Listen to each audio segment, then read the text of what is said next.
Hi everyone, welcome to my channel. ఇవాల్టి recipe జొన్న రొట్టెలు అంత ఈజీగా రాదండి, కానీ ఈజీగా ఎలా చేసుకోవాలో చూద్దాం. ఇలా చేస్తే పర్ఫెక్ట్గా వస్తాయి. కొలతలతో సహా చెప్తాను.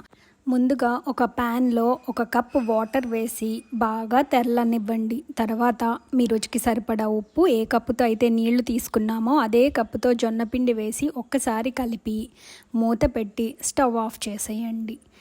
అది బాగా చల్లారిన తర్వాత ఆ పిండి మొత్తాన్ని ఒక ప్లేట్లోకి కానీ ఒక బౌల్లోకి కానీ తీసుకోండి. మీరు పిండి కలపటానికి వీలుగా ఉన్న దానిలోకి తీసుకొని ఆ పిండి మొత్తం అందులోకి వేసుకున్నాక మధ్యలో చెయ్యి తడి చేసుకుంటూ పిండి మొత్తాన్ని సాఫ్ట్గా కలుపుకోండి.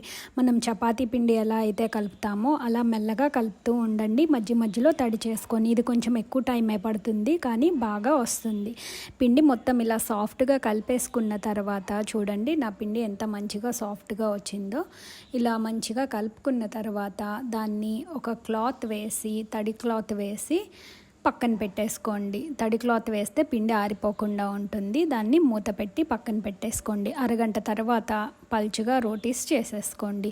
ఇవి చపాతీ పిండితో చేసినంత రౌండ్గా రావండి, అందుకని మీరు రోటీ ఎలా వస్తే అలా చేసుకొని దాన్ని అప్పుడు కట్ చేసుకోండి. నేనైతే ఒక మూత పెట్టి దాన్ని రౌండ్గా వచ్చేలాగా కట్ చేసుకున్నాను. ఇది జొన్న రొట్టి కాబట్టి ఊరికనే విరిగిపోతూ ఉంటుంది, కొంచెం జాగ్రత్తగా చూసుకొని తీసుకోండి. ఇప్పుడు అట్లా చేసుకున్న రోటీస్ని పెనం మీద వేసి కాల్చుకోండి.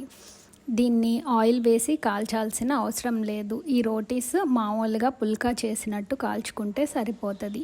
చూడండి నా రోటీస్ ఎంత పర్ఫెక్ట్గా పొంగుతున్నాయో. ఇలా పిండిని కనుక బాగా కలుపుకుంటే రోటీస్ ఎంత పర్ఫెక్ట్గా వస్తాయి. అంతే అండి, జొన్న రోటీ రెడీ అయిపోయింది. ఈ విధంగా చేస్తే జొన్న రొట్టెలు పర్ఫెక్ట్గా వస్తాయండి. ఇవి గంట తర్వాత కూడా మీకు మెత్తగా సాఫ్ట్గానే ఉంటాయి. చూడండి ఎంత సాఫ్ట్గా ఉన్నాయో. Thanks for watching.